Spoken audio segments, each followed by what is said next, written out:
السلام علیکم ورحمۃ اللہ وبرکاتہ۔ الحمد للہ رب العالمین والعاقبۃ للمتقین والصلاة والسلام علی اشرف الانبیاء والمرسلین نبینا وامامنا وقدوتنا محمد وعلی آلہ واصحابہ اجمعین، اما بعد، ان هذا القرآن یہدی للتی ہی اقوم۔ معزز اور محترم حضرات اور خواتین، آج ہماری اپنی گفتگو احسن الکلام خیر الحدیث کے ساتھ انشاءاللہ ہونے جا رہی ہے۔ خیر الکلامی کلام اللہ، ہم سب کا یہ عقیدہ ہے، یہ ماننا ہے کہ سب سے بہترین بات اللہ رب العالمین کی بات ہے، اللہ رب العالمین کا کلام ہے۔ اللہ تعالیٰ کا یہ وہ کلام کہ جس کے بارے میں خود اللہ تعالیٰ نے فرمایا کہ قُلْ لَئِنِ اجْتَمَعَتِ الْإِنسُ وَالْجِنُّ عَلَىٰ أَن يَأْتُوا بِمِثْلِ هَذَا الْقُرْآنِ لَا يَأْتُونَ بِمِثْلِهِ وَلَوْ كَانَ بَعْضُهُمْ لِبَعْضٍ ظَهِيرًا۔ کہ اے نبی، آپ کہہ دیجئے کہ اس کائنات میں موجود سارے انسان اور جن سب مل کر بھی اس جیسا قرآن پیش کرنا چاہیں تو نہیں پیش کر سکتے، اگرچہ کہ وہ آپس میں ایک دوسرے کے مددگار بھی کیوں نہ ہو جائے۔ انسان جنوں سے مدد لے، جنات انسان سے مدد لے کر اللہ کے کلام جیسا کوئی کلام پیش کرنے کی کوشش کرے تو نہیں کر سکتے۔ تو یہ اللہ رب العالمین کا ایسا کلام کہ جس کو اللہ رب العالمین نے ذکر حکیم کہا ہے، نور مبین کہا ہے، یہ صراط مستقیم ہے، اللہ رب العالمین کی یہ مضبوط رسی ہے جسے اللہ تعالیٰ نے ہمیں حکم دیا کہ اسے مضبوطی کے ساتھ ہم تھامے رہیں۔ وَاعْتَصِمُوا بِحَبْلِ اللَّهِ جَمِيعًا، یہ اللہ تعالیٰ کا فرمان ہے۔ تو یہ ایسی کتاب، ایسا یہ اللہ تعالیٰ کا کلام کہ آدمی جب اسے پڑھتا ہے تو اس کی ایک عجیب سی مٹھاس اور ایک چاشنی، ایک حلاوت آدمی کو اپنی زبان پر محسوس ہوتی ہے، اور جو دل اس کتاب کو تدبر کر کے اس کے اندر غور و فکر کرتا ہے تو ایسے دل کا صالح ہونا، درست ہونا یہ بالکل یقینی ہوتا ہے۔ آج ہماری اپنی زبانیں کیوں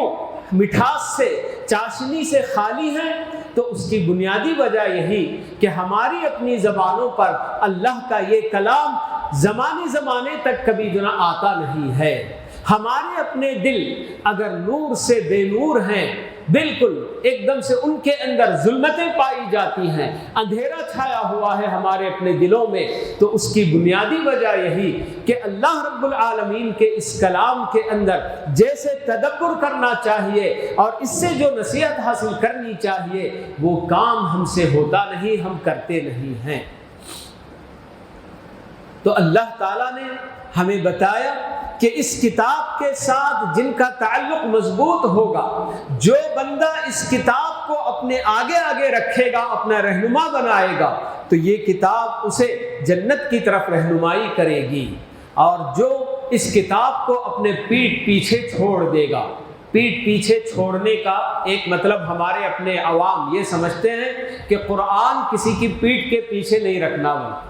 پیٹھ پیچھے چھوڑنے کا مطلب اس کی باتوں پر توجہ نہیں دینا، اس پر عمل نہیں کرنا، یہ جو مراد ہوتا ہے۔ تو قرآن کو جو اپنے پیٹھ پیچھے چھوڑے گا، جو اس میں تدبر نہیں کرے گا، جو اس میں غور و فکر نہیں کرے گا، تو یقیناً اس بندے کا ٹھکانہ جہنم ہوگا، اس کی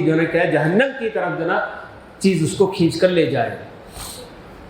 تو یہ ایسا کلام اللہ رب العالمین کا، اور اس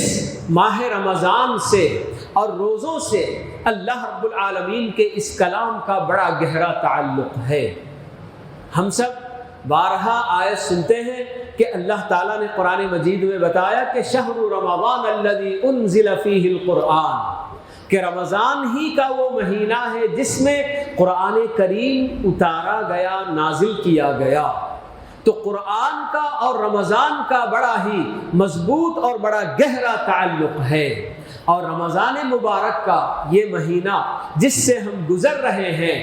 اس کو اگر دیکھا جائے، غور کیا جائے تو یہ ایک بہترین خوشنما رنگ برنگے پھول جیسے ایک گلدستے میں سجائے جاتے ہیں، تو یہ رمضان مبارک کا مہینہ بھی ایک طرح سے عبادات کا گلدستہ ہے۔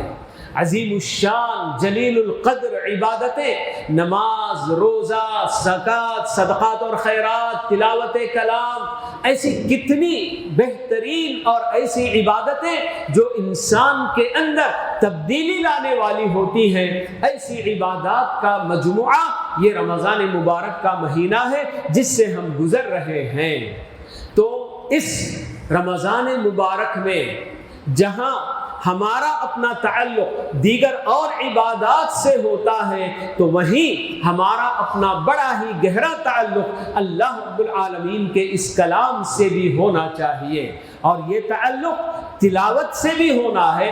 اور تلاوت سے بھی کہیں زیادہ بڑھ کر اس کے اندر غور و فکر کرنے اور تدبر کرنے کی حیثیت سے ہمارا یہ تعلق قرآن کریم سے اور بھی زیادہ مضبوط ہونا چاہیے،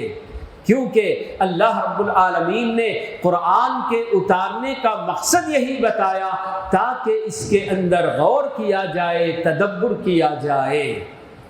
کتاب انزلناہ الیک مبارک لیدبروا آیاتہ ولیتذکر اولو الالباب، یہ اللہ رب العالمین کا فرمان ہے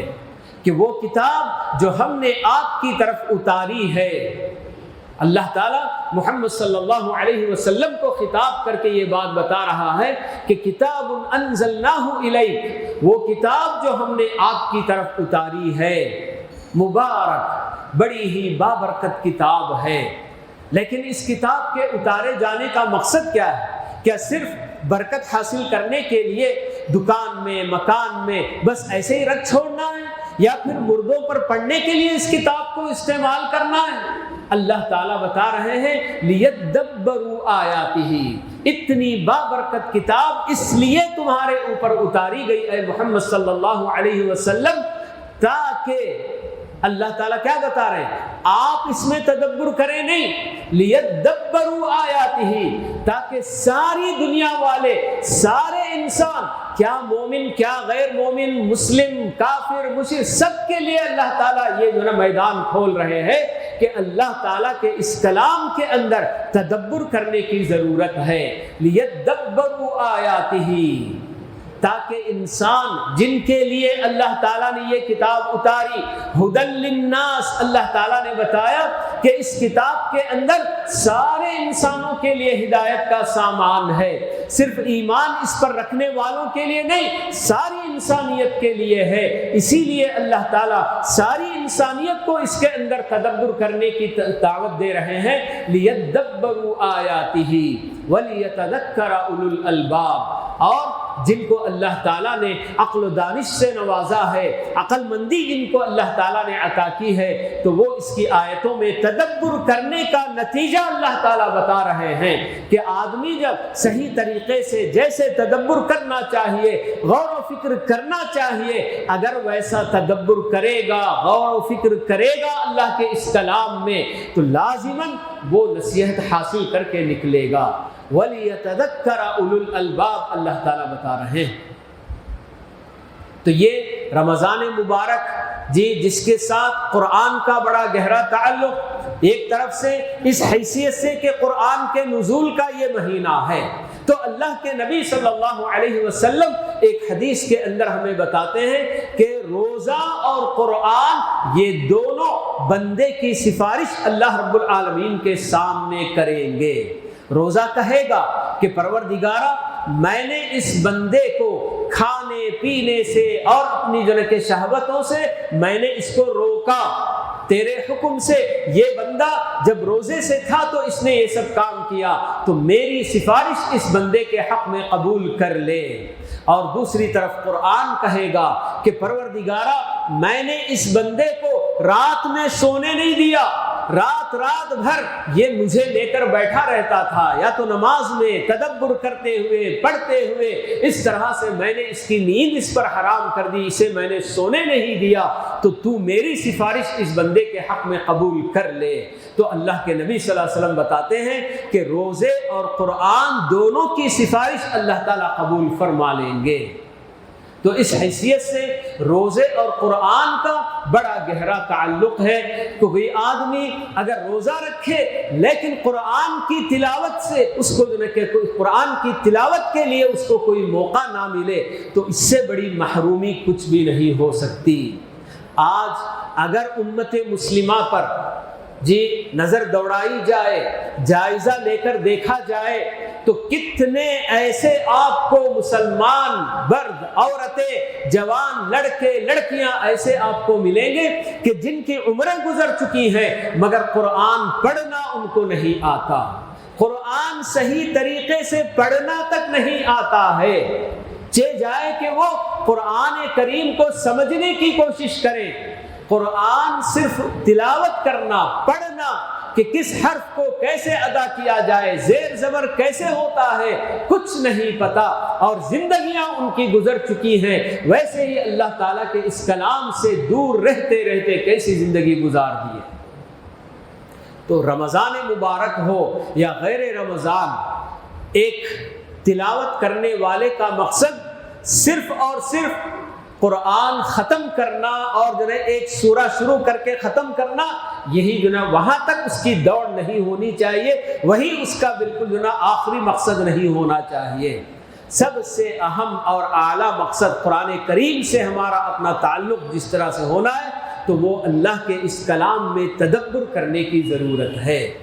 آدمی جب اللہ تعالیٰ کے اس کلام میں تدبر کرتا ہے تو تب صحیح معنوں میں اسے اللہ رب العالمین کی پہچان حاصل ہوتی ہے، کیونکہ اللہ رب العالمین نے قرآن کریم کے اندر اپنا مکمل تعارف دیا ہوا ہے۔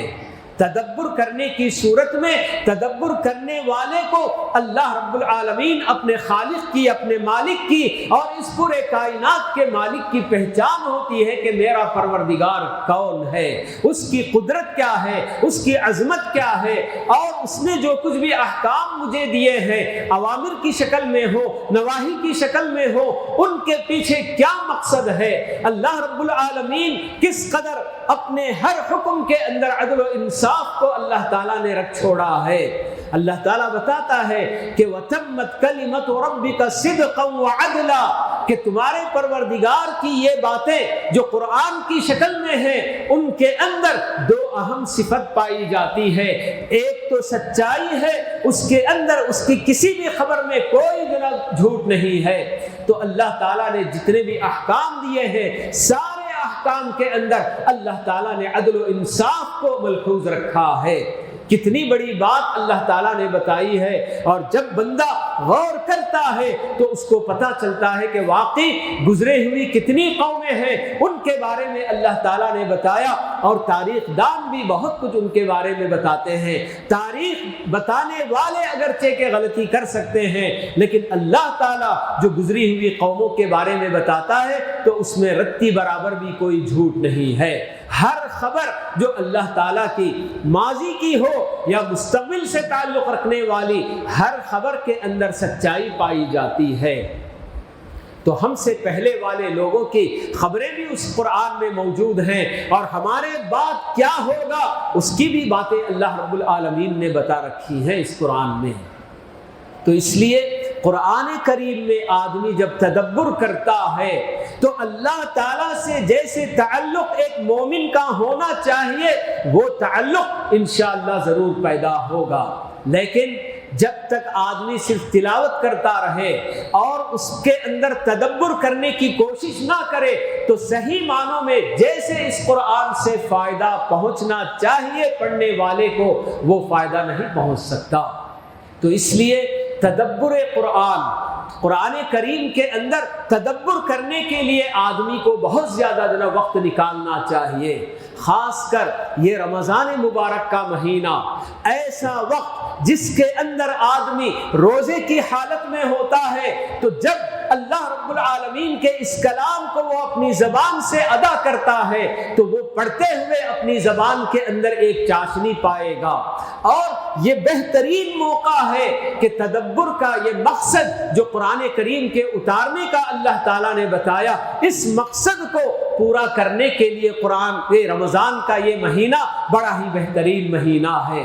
کیونکہ عام طور پر آدمی جب کھا پی کر شکم سیر ہوتا ہے، پیٹ بھرا ہوا، اور ایسے سب حالات میں اس کا اپنا ذہن ایک طرح سے سست ہوتا ہے اور اس کے اپنے بدن کے اندر وہ چستی نہیں ہوتی، اور جب آدمی کھا پی کر خوب اچھی طرح سے بالکل مست رہتا ہے تو ایسی صورت میں اس کے اپنے دل و دماغ میں الٹے سیدھے خیالات بھی جو جنم لیتے ہیں۔ ان تمام سے بالکل پاک ہو کر آدمی جب بھوک اور پیاس کے ساتھ اور اپنی تمام خواہشات کو ایک طرف رکھ کر جب روزے کی حالت میں ہوتا ہے تو اس وقت صحیح معنوں میں قرآن کریم کے اندر تدبر کرنے کا جو لطف اس کو مل سکتا ہے، جو لذت اس کو اس میں حاصل ہو سکتی ہے، وہ کسی اور وقت میں حاصل نہیں ہو سکتی۔ تو اس لیے رمضان مبارک کے اس مہینے کو قرآن کریم میں تدبر کرنے کے لیے بھی اپنا کیا ہے بہترین موقع سمجھ کر، اسے غنیمت جان کر آدمی جب اس میں تدبر کرنا شروع کر دے گا تو پھر اس کے بعد اس کی جو لذت آدمی کو ملے گی، اللہ کے بندے کو جب مل جائے گی تو پھر اس کے بعد رمضان ہو کہ غیر رمضان اس لذت سے وہ اپنے آپ کو محروم نہیں کرنا چاہے گا، وہ اپنا زیادہ سے زیادہ وقت اللہ رب العالمین کے اس کلام کے ساتھ گزارنے کی کوشش کرے گا اور دنیا و ما فیہا سے اپنے آپ کو حتی الامکان دور رکھنے کی کوشش کرے گا۔ تو یہ اللہ رب العالمین نے اس کلام کے اندر ایسے اسرار اور رموز، ایسے راز رکھے ہوئے ہیں کہ آدمی جتنا زیادہ اس کے اندر تدبر کرتا ہے، بار بار پڑھی ہوئی آیتوں کے اندر تدبر کرتا ہے۔ قرآن کریم یہ واحد کتاب ہے اللہ رب العالمین کی، ایسا کلام کہ آدمی اس کو ہزاروں بار پڑھے کبھی اس سے بیزار نہیں ہو سکتا۔ لیکن دنیا کی کوئی بھی اور کتاب 4 5 مرتبہ 10 مرتبہ آپ پڑھ لیے، 11ویں مرتبہ آپ پڑھنے جائیں گے تو بہت ساری چیزیں آپ کو خود بخود ازبر یاد ہو جائیں گی اور آپ بالکل بیزار ہو کر اسے چھوڑ دیں گے۔ لیکن اللہ رب العالمین کا یہ کلام ایسا کہ آپ اسے سینکڑوں ہزاروں بار بھی پڑھیں گے تب بھی اس کے اندر آپ کو ایک سے ایک ہر بار ایک نیا فائدہ، جب آپ غور کریں گے، تدبر کریں گے، کوئی نہ کوئی ایسا بالکل راز آپ کو معلوم ہوگا جو کہ پچھلی بار آپ کو نہیں پتا تھا۔ تو ایسے کلام کے ساتھ ہمارا اپنا تعلق جب جڑتا ہے تو پھر ہماری اپنی دنیا اور آخرت دونوں کی بھلائی اور دونوں کی سعادت یہ جو نا کلام ہمیں جو نا اس کی ضمانت دیتا ہے۔ آج امت مسلمہ کے کتنے مسائل نہیں ہیں جی، ان کے اپنے انفرادی گھریلو مسائل بھی ہو یا پھر امت کی حیثیت سے بھی مجموعی طور پر آج امت کو نشانہ بنا کر ہر طرف سے پریشان جو کیا جا رہا ہے، ان تمام پریشانیوں کا حل اگر کسی میں ہے تو وہ بس یہی کہ اللہ تعالیٰ کی طرف بندے لوٹ جائیں اور صحیح معنوں میں اپنے آپ کو مسلمان بنا کر دکھائیں اور اللہ کے اس کلام سے اپنا تعلق مضبوط سے مضبوط تر کر لیں، اور اللہ تعالیٰ نے اس کلام میں جو ہمارے لیے رہنمائی دی ہے اس رہنمائی کے مطابق اپنی زندگی اگر ہم بسر کرنے لگیں گے تو اللہ تعالیٰ کا وعدہ ہے کہ اللہ تعالیٰ ہماری ساری پریشانیوں کو دور کرے گا۔ آئے دن ہمارے اپنے پاس یا ہمارے اپنے اوپر ایک نہ ایک کوئی نہ کوئی بڑی سی بڑی مصیبت لٹکتی رہتی ہے، تلوار ہمارے اوپر ہمیشہ جو ہے لٹکتی رہتی ہے کہ پتہ نہیں آنے والے دنوں میں ایسا ہونے والا ہے، ویسا ہونے والا ہے، ہمیں شہر بدر کیا جائے گا، یہ ہوگا وہ ہوگا۔ یہ ساری پریشانیاں آدمی اگر اللہ رب العالمین کے اس کلام کی پیروی کرے گا، اللہ تعالیٰ کا وعدہ ہے فَإِمَّا يَأْتِيَنَّكُم مِّنِّي هُدًى فَمَنِ اتَّبَعَ هُدَايَ فَلَا يَضِلُّ وَلَا يَشْقَىٰ، اور ایک جگہ اللہ تعالیٰ بتاتے ہیں فَمَن تَبِعَ هُدَايَ فَلَا خَوْفٌ عَلَيْهِمْ وَلَا هُمْ يَحْزَنُونَ، کہ میری طرف سے زندگی گزارنے کے لیے تمہارے پاس رہنمائی آئے گی، انسٹرکشنز میں تم کو دیتا ہوں کہ کیسے تم کو زندگی گزارنی ہے۔ اگر جو اس کی پیروی کرے گا، فمن تبع ہدایا، اللہ تعالیٰ بتاتے ہیں کہ میری طرف سے آئی ہوئی ہدایات کی جو پیروی کریں گے، فلا خوف علیہم، کسی قسم کا کوئی خوف ان پر مسلط نہیں ہو سکتا۔ یہ اللہ تعالیٰ کا وعدہ ہے۔ ضرورت اس بات کی ہے کہ ہمیں اس پر پورا یقین ہونا چاہیے کہ واقعی اللہ رب العالمین کے اس کلام کی پیروی اگر ہم کریں گے۔ آج دنیا والے اپنی اپنی جگہ پر تدبیریں کر رہے ہیں کہ ہمیں اس طرح کے قوانین سے اپنے آپ کو بچانا ہوگا، اپنی دنیا اگر ہم کو سلامت رکھنی ہوگی تو اس کے لیے ہمیں یہ قدم اٹھانا ہوگا، یہ کرنا ہوگا، وہ کرنا ہوگا۔ دنیا بھر کے جو ہے کیا ہے تدبیریں سوچتے ہوئے بیٹھے ہیں، اپنی جگہ پر دانشور سمجھتے ہیں کہ ہم ہی بہت بڑے دانشور ہیں، ہم ہی امت کے خیر خواہ ہیں، حالانکہ وہ بھول جاتے ہیں کہ اللہ رب العالمین نے ہمیں جس کی پیروی کرنے پر بے خوف ہونے کا ہم کو جو بشارت دی ہے، وہ اللہ رب العالمین کا یہی کلام ہے۔ یہ وہ بندے ہوتے ہیں جن کو دنیا اتنی پیاری ہوتی ہے کہ وہ اپنی کسی بھی خواہش نفس کو قربان نہیں کرنا چاہتے ہیں، وہ یہ چاہتے ہیں کہ میری اپنی ہر خواہش پوری ہو اور اسی کے ساتھ میں بالکل بغیر کسی تکلیف کے آرام سے مجھے یہاں جینے دیا جائے، صرف اور صرف دنیا کا ان کا مقصد ہوتا ہے۔ لیکن صحیح معنوں میں جو اپنی اس دنیا کی زندگی سے زیادہ آخرت کی زندگی پر نظر رکھتے ہیں تو وہ کبھی بھی اس طرح کے ماحول سے کبھی جو خوف زدہ نہیں ہوں گے۔ انہیں معلوم ہے کہ ہمارا اپنا پروردگار چاہے دنیا کی کتنی بھی بڑی طاقتیں مل کر اسلام اور مسلمانوں کو مٹانے کی کوشش کریں گی، اللہ تعالیٰ جب تک نہیں چاہے گا کچھ نہیں ہو سکتا۔ یہ ہمارا اپنا ایمان ہونا چاہیے، ہمارا اپنا یقین جب تک اللہ رب العالمین کی باتوں پر اور اللہ کے نبی صلی اللہ علیہ وسلم کی بتائی ہوئی باتوں پر نہیں ہوگا، اسی طرح سے ہم لوگ خوف کے مارے زندگی گزارتے رہیں گے، کیونکہ اللہ تعالیٰ نے یہ بھی بتا دیا وَمَنْ أَعْرَضَ عَنْ ذِكْرِي فَإِنَّ لَهُ مَعِيشَةً ضَنْكًا، کہ میری اپنی نصیحتوں سے جو اعراض کر لے گا، منہ موڑ لے گا، تو اس کی دنیا کی زندگی عیش و آرام کے ساتھ، سکون اور چین کے ساتھ نہیں گزر سکتی ہے۔ فَإِنَّ لَهُ مَعِيشَةً ضَنْكًا، اس کی زندگی تو دنیا کی پریشانیوں میں گھری ہوئی گزرے گی۔ تو یہ اللہ تعالیٰ ہمیں بتا رہے ہیں۔ تو ان سب باتوں کے باوجود اگر ہم اللہ کے اس کلام کی طرف رجوع نہیں کرتے، نہ اسے تلاوت سے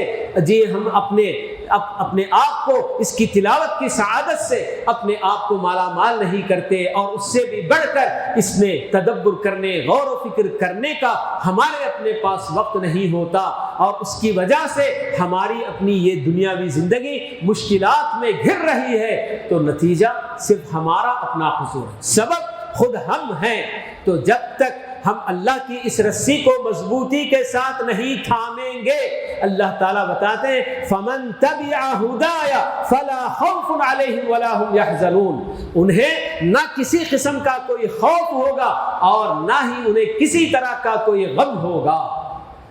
اور دوسری جگہ بتایا فَمَنِ اتَّبَعَ هُدَايَ فَلَا يَضِلُّ وَلَا يَشْقَى، کہ جو میری ہدایات کی پیروی کرے گا اس دنیا میں کبھی گمراہ بھی نہیں ہوگا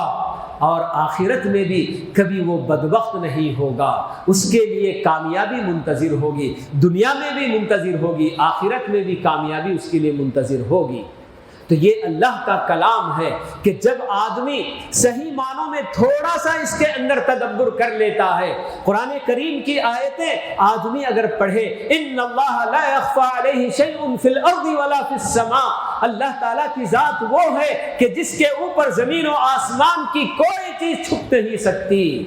آدمی کے رونگٹے کھڑے ہو جائیں گے۔ میں جب بھی کوئی برا کام کرنا چاہوں گا، برا کسی کے حق میں سوچتا ہوں تو رونگٹے میرے کھڑے ہو جائیں گے کہ اللہ تعالیٰ نے ایسے بتایا ہوا ہے کہ اس پر زمین و آسمان کی کوئی چیز چھپ نہیں سکتی۔ یعلم خائنۃ الاعین وما تخفی الصدور، اللہ تعالیٰ نے بتا دیا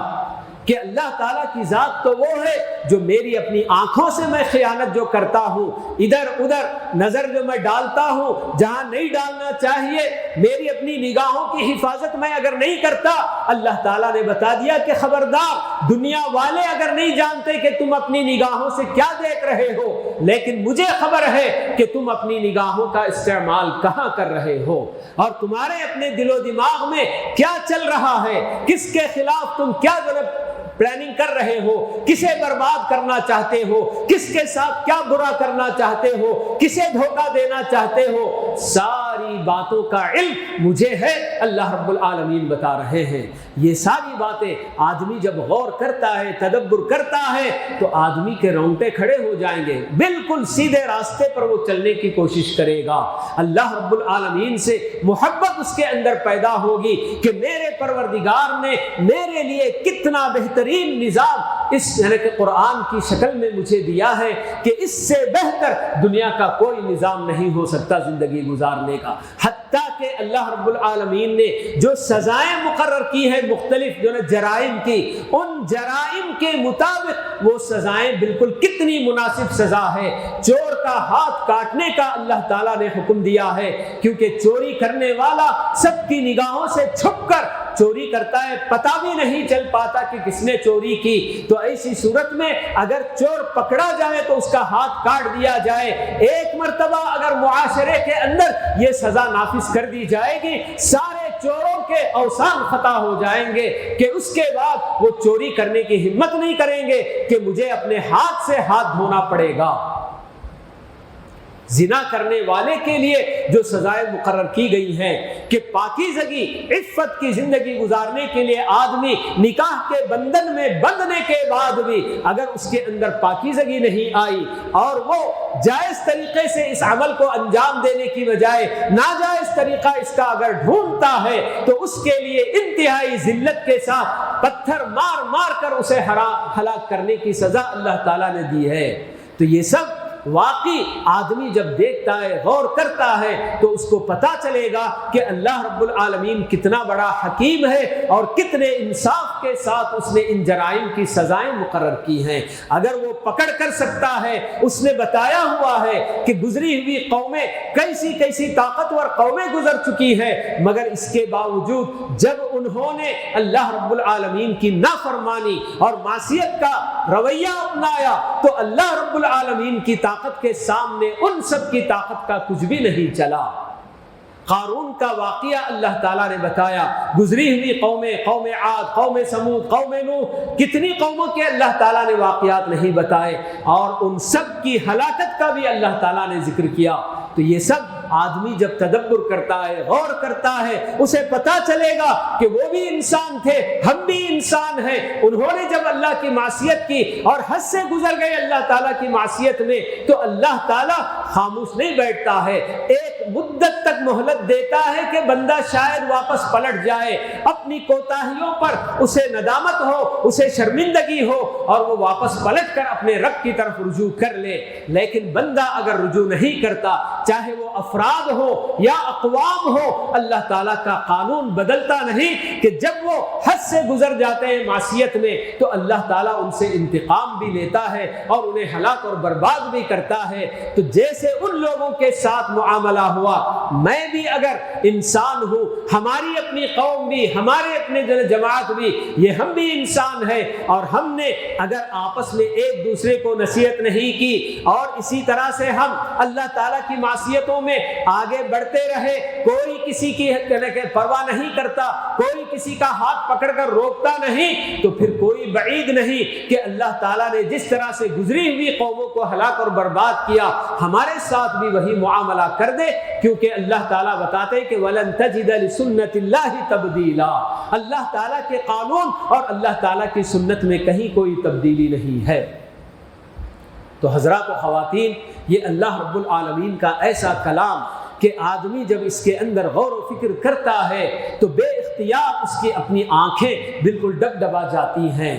پیارے نبی صلی اللہ علیہ وسلم قرآن مجید کی تلاوت خود بھی کیا کرتے تھے، دوسروں سے بھی آپ سننا پسند کرتے تھے۔ عبداللہ بن مسعود رضی اللہ تعالی عنہ سے ایک مرتبہ آپ نے درخواست کی کہ عبداللہ ذرا قرآن پڑھو۔ عبداللہ بن مسعود کہتے ہیں مجھے تعجب ہوا، میں نے اللہ کے نبی صلی اللہ علیہ وسلم سے بتایا، اللہ کے نبی صلی اللہ علیہ وسلم آپ پر یہ قرآن اتر رہا ہے، کیا میں پڑھ کر سناؤں؟ آپ نے بتایا کہ ہاں مجھے دوسروں سے سننا بھی پسند ہے تو چلو پڑھو۔ تو عبداللہ بن مسعود کہتے ہیں کہ میں نے سورۃ النساء کی تلاوت شروع کر دی، اور پھر اس کے بعد جب اس آیت پر پہنچا کیف اذا جئنا من کل امۃ شہیدا وجئنا بک علی ہؤلاء شہیدا، اس آیت پر جب میں پہنچا تو اللہ کے نبی صلی اللہ علیہ وسلم کو دیکھا کہ زار و قطار رو رہے ہیں۔ کب یہ جو نا آنسو بہتے ہیں؟ صرف تلاوت کے سننے سے نہیں، آدمی جب تدبر کرتا ہے، غور کرتا ہے، تو تب اس کے اندر یہ جو نا کیفیت پیدا ہوتی ہے۔ حضرت عمر رضی اللہ تعالیٰ، حضرت ابو بکر صدیق تو اتنے زیادہ رونے والے، قرآن پڑھتے جاتے روتے جاتے، بالکل ان کے اپنی جو نا کیا ہے، مکے میں تھے تو تب بھی ان کا وہی حال تھا، مدینے میں آنے کے بعد بھی ان کا وہی حال تھا، مصلی پر کھڑے ہوتے، خلیفہ ہونے کے ناطے جب ان کی امامت کی باری آتی، قرآن کی تلاوت جیسے ہی شروع کرتے تو رو پڑتے تھے۔ یہ سب اس وجہ سے کہ وہ لوگ سمجھتے تھے کہ ہمارا پروردگار ہم سے کیا کہہ رہا ہے۔ حضرت عمر رضی اللہ تعالیٰ ایک مرتبہ اسی طرح سے جو خلافت کا بارے گرا ان کے اپنے اوپر تھا، اس کی مسئولیت، اس کی ذمہ داری کا ان کو احساس تھا، تو اس لیے ایک مرتبہ ایسے ہی مدینے کے اندر گھومنے پھرنے کے لیے نکلے رات کے اندھیرے میں کہ دیکھیں کہ کہیں میری اپنی رعایا کو کہیں کسی قسم کی کوئی تکلیف تو نہیں، اور کل میں نے اگر اس کی خبر نہیں لی تو اللہ تعالیٰ مجھ سے پوچھے گا۔ ایک گھر پر سے گزر رہے ہیں کہ وہاں اللہ کا ایک بندہ تلاوت کر رہا ہوتا ہے سورہ طور کی، تو اس وقت اس آیت پر جب بندہ پہنچا کہ ان عذاب ربک لواقع ما له من دافع، حضرت عمر بے اختیار رو پڑتے ہیں اور ایک دیوار کے سہارے جا کر تھوڑی دیر کھڑے ہو جاتے ہیں، پھر اس کے بعد اپنے گھر جو واپس لوٹتے ہیں تو بالکل تقریباً مہینے تک بھی بالکل اس قدر بیمار نظر آتے ہیں کہ لوگ ان کے گھر آ کر ان کی عیادت کرتے ہیں۔ لوگوں کو نہیں معلوم کہ آخر ان کو کیا بیماری تھی، ان کی کوئی بیماری نہیں تھی، بس صرف یہی کہ انہوں نے اللہ کے اس کلام کے اندر جو غور کیا، ان عذاب ربک لواقع، کہ تمہارے رب کا یہ عذاب واقع ہو کر رہنے والا ہے، ما لہ من دافع، اسے کوئی ٹال نہیں سکتا۔ تو اس آیت پر اس قدر بالکل وہ متاثر ہوئے کہ ان کی اپنی جو ہے کہا جاتا ہے کہ حضرت عمر رضی اللہ تعالی عنہ کے دونوں گالوں پر باریک سی لکیر نظر آتی تھی، اور یہ لکیر کسی جو ہے زخم کی یا کسی اور وجہ سے نہیں، بلکہ ان کے اپنے آنکھوں سے ہمیشہ اللہ کے اس کلام میں تدبر کرنے کی وجہ سے جو آنسو بہ جاتے تھے، اس کا نتیجہ تھا کہ ان کے اپنے گالوں پر آنسو بہتے بہتے دو لکیر کی طرح سے جناب بات ہونا پڑ گئی تھی۔ تو ایسے بالکل فضیل بن عیاض رحمہ اللہ، جن کے بارے میں ان کے زہد و تقوی، ان کی عبادت کی جو مثالیں دی جاتی ہیں، اپنے وقت میں ایک وقت میں وہ رات کے بالکل جو ڈاکو ہوا کرتے تھے، رات کے اندھیرے کا فائدہ اٹھا کر قافلے لوٹ لینا یا گھروں میں ڈاکہ ڈالنا، یہ سارے کام کیا کرتے تھے۔ ایک مرتبہ ایک گھر پر اسی ارادے سے گئے تھے کہ ڈاکہ ڈالیں گے، مگر وہاں سے آواز آ رہی تھی قرآن کریم کی، بندہ تلاوت کر رہا تھا، الم یأن للذین آمنوا ان تخشع قلوبہم لذکر اللہ، کیا ابھی ایمان والوں کے لیے یہ وقت نہیں آیا کہ ان کے دل اللہ رب العالمین کے لیے نرم ہو جائیں؟ یہ سننا تھا کہ بس اپنے ارادے سے واپس پلٹ کر آئے، پھر اس کے بعد اس طرح سے توبہ کی اور استغفار کیا اپنی سابقہ زندگی سے، اور ایسے بالکل نیک اور صالح بن کر زندگی گزارے کہ بالکل آج تک بھی دنیا ان کے اپنے زہد و تقوی کی، ان کی عبادات کی مثالیں دیتی ہے۔ تو آدمی جتنا زیادہ قرآن کریم میں تدبر کرے گا اتنا ہی اس کا ہر طرح سے فائدہ۔ یہ نہ سمجھے کہ اس کتاب کے اندر تدبر کرنے میں ہمارے اپنے دنیا کے بہت سارے فائدے، بہت سارے ہمارے اپنے کام ایسے ہی دھرے رہ جائیں گے، چوپٹ ہو جائیں گے۔ ان کاموں کو دیکھنے کے لیے ہمارے اپنے پاس وقت نہیں، ہماری اپنی تجارت بڑے پیمانے پر پھیلی ہوئی ہے، ہمارا فلاں کام ہے، فلاں کام ہے، نہیں۔ اللہ تعالیٰ جب بندہ اللہ کے اس کلام سے اپنا تعلق جوڑتا ہے، مضبوط کرتا ہے، اللہ تعالیٰ خود بخود اس کے وقت میں اتنی برکت عطا کریں گے کہ وہ اس کام کے لیے بھی وقت نکال پائے گا اور اپنے دنیا کے دیگر کاموں کے لیے بھی وقت نکال پائے گا۔ عام طور پر دنیا والے یہی سمجھ کر قرآن سے اعراض کر لیتے ہیں کہ ہمارے اپنے دنیا کے اتنے سارے کام پڑے ہوئے ہیں تو ہمارے اپنے پاس کہاں اس کے لیے وقت ہے۔ حالانکہ ہم اللہ پر ایمان رکھنے والے بندے اور ہمیں معلوم ہے کہ اسی کتاب کے اس کے مطابق زندگی گزارنے سے ہی ہماری اپنی دنیا اور آخرت دونوں جہاں کی کامیابی اسی سے جڑی ہوئی ہے، لیکن ہم ہیں کہ آج بھی ہمارے اپنے دلوں میں وہی غفلت، وہی سختی اور یہ ساری چیزیں ابھی تک پائی جا رہی ہیں، اور یہ سب صرف اس کلام سے ہمارا اپنا تعلق نہ ہونے کا نتیجہ ہے۔ اللہ تعالیٰ سے دعا ہے کہ اللہ رب العالمین ہم سب کو اللہ کے اس کلام سے، قرآن کریم سے جیسے ہمارا اپنا تعلق ہونا چاہیے، بالخصوص اس کتاب کو غور سے پڑھنے کے لیے جیسے ہمیں وقت نکالنا چاہیے، اللہ تعالیٰ ہم سب کو اس کی توفیق نصیب فرمائے۔